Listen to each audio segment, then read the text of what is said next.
जो आपने क्राफ्ट का काम सीखा है, ये कहाँ से सीखा आपने? सर मैंने फ़ाइन आर्ट से एमए किया हुआ है साकेत कॉलेज से। तो सर उसमें ही म्यूरल आर्ट था, तो वहीं से मैंने सीखा। वहाँ पे जो है टीचरों से थोड़ा बहुत नॉलेज लिया था। फिर धीरे धीरे जो है मुझे इसमें बहुत इंटरेस्ट था, तो ये पॉट डिज़ाइन करना शुरुआत किया मैंने। फिर वहीं से धीरे धीरे मेरा जो है बारी बारी से वर्क होता गया। फिर स्कूल से एक DN गोस्वामी स्कूल है, वहाँ से गोसाईगंज में जी, वहाँ से उन्होंने मुझे वर्क करने के लिए ऑर्डर दिया कि मेरे लिए आप पॉट बनाइए, मुझे स्कूल में डेकोरेट करना है। तो डेकोरेशन के लिए फिर मैंने उनको 9 पॉट बना के दिए। तब से फिर माइंड मेरा इसमें लग गया और फिर मन ला के मैं इसी को ही करने लगी। फिर धीरे धीरे जो है मुझे कई लोग मिले, मैंने कई सारे पॉट बनाए और फैज़ाबाद में एग्जीबिशन भी लगाया था मैंने। तो वहाँ पर हैंडीक्राफ्ट ऑफिस के अब्दुल्ला सर हैं, वो आए थे और एक अजय पांडे सर आए थे। तो उन्होंने मेरा वर्क देखा और बहुत खुश हुए और उन्होंने मुझे आगे बढ़ने के लिए कहा और उन्होंने मेरा आर्टिजन कार्ड भी बनवाया। और मैंने उनके ही बदौलत मैंने एग्जीबिशन लगाई थी इलाहाबाद में और बहुत लोगों ने तारीफ़ की और उन्होंने मुझे बहुत प्रोत्साहन किया। लेकिन अब क्या है कि उनका ट्रांसफ़र हो गया बनारस, वो चले गए, तो मुझे उनकी हेल्प मिलना बंद हो गई। अब वहाँ के लोग ना ही मेले के बारे में मुझे बताते हैं, ना ही किसी चीज़ के बारे में। उन्होंने ही मुझे। आप ये बताइए कि आप जो इतना ये सब बनाती हैं डिज़ाइनें जी, ये कहाँ से आपके दिमाग में आती हैं? ये मैंने धीरे धीरे शुरू किया तो ऑटोमेटिक माइंड पे कई सारी डिज़ाइनें आने लगी। फिर थोड़ा बहुत हेल्प लेती थी मोबाइल से, लेकिन जो डिज़ाइन मुझे चाहिए रहती थी जिस तरह की, वो मुझे फ़ोन पे नहीं मिली, गूगल पे नहीं मिली। लेकिन ये है कि जैसे जैसे मैं वर्क करती हूँ ऑटोमेटिक डिज़ाइन मेरे माइंड में आती रहती हैं और अपने उस हिसाब से मैं वर्क करती रहती हूँ। आपके इस वर्क में क्या क्या मटेरियल इस्तेमाल होता है? सर इसमें जो है वैसे तो सेरेमिक, फेविकोल और ऑयल पेंट, ये सारी चीज़ें होती हैं, लेकिन हम ज़्यादा वेस्ट मटेरियल का भी इसमें यूज़ करते हैं और 50% यही कोशिश करते हैं कि इसमें वेस्ट मटेरियल, प्लास्टिक वगैरह सब यूज़ हो जाए। क्योंकि जो हम लोग फेंक देते हैं वो पन्नी हो गई और बॉटल है, ये सब लोग फेंक देते हैं। हम सोचते हैं कि वही सब का यूज़ करके अगर कुछ क्रिएटिविटी करें तो वो जगह जगह फेंकी नहीं रहेंगी। और पॉल्यूशन तो जानती है कितना बढ़ रहा है, तो उसी बहाने वो भी यूज़ होता रहेगा, तो जो है प्रदूषण भी बचेगा और एक डेकोरेटिव पीस अपने आप घर में डेकोरेशन कर सकते हैं। एक कोई भी आपका जो ये आर्ट का सामान है, इसको बनाने में कितना टाइम लगता है? कोई 10 से 15 दिन ऐसे से लगते हैं, जैसा वर्क करें।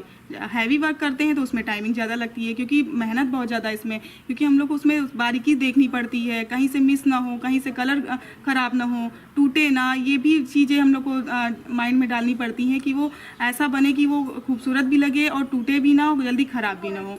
तो उसमें टाइमिंग बहुत लग जाती है। इनके क्या प्राइस वगैरह आप कैसे डिसाइड करती हैं? प्राइस तो मेरा 100 से स्टार्टिंग है, लेकिन 5000 भी है, उससे ज़्यादा भी है, जैसा ये वर्क कैसे है। डिसाइड करती हैं आपकी इसका ये प्राइस रखना है हमें? सर उसमें जितना मटेरियल और टाइमिंग जितनी यूज़ होती है उसके अकॉर्डिंग ही फिर जो है डिसाइड करते हैं हम, क्योंकि हम लोग को मेहनत भी देखनी है और कलर भी देखना है, उसमें कितना खर्च बैठ रहा है ये भी देखना पड़ता है।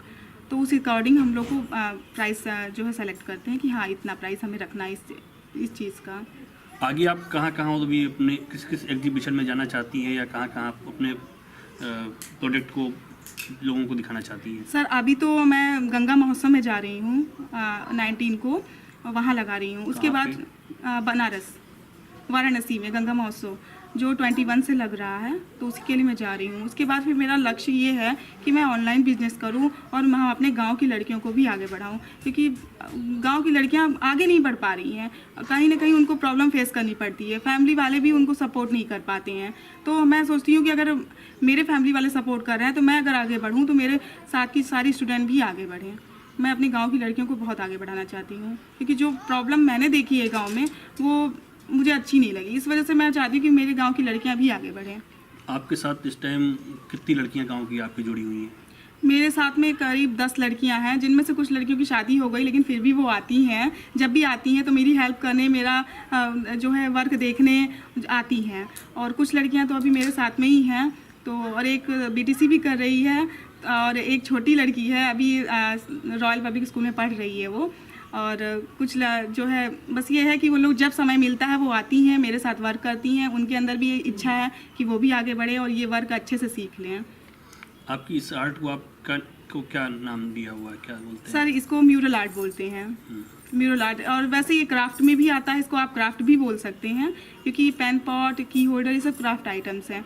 और वैसे ये जो बेस मैंने तैयार किया है इसको म्यूरल आर्ट बोलते हैं।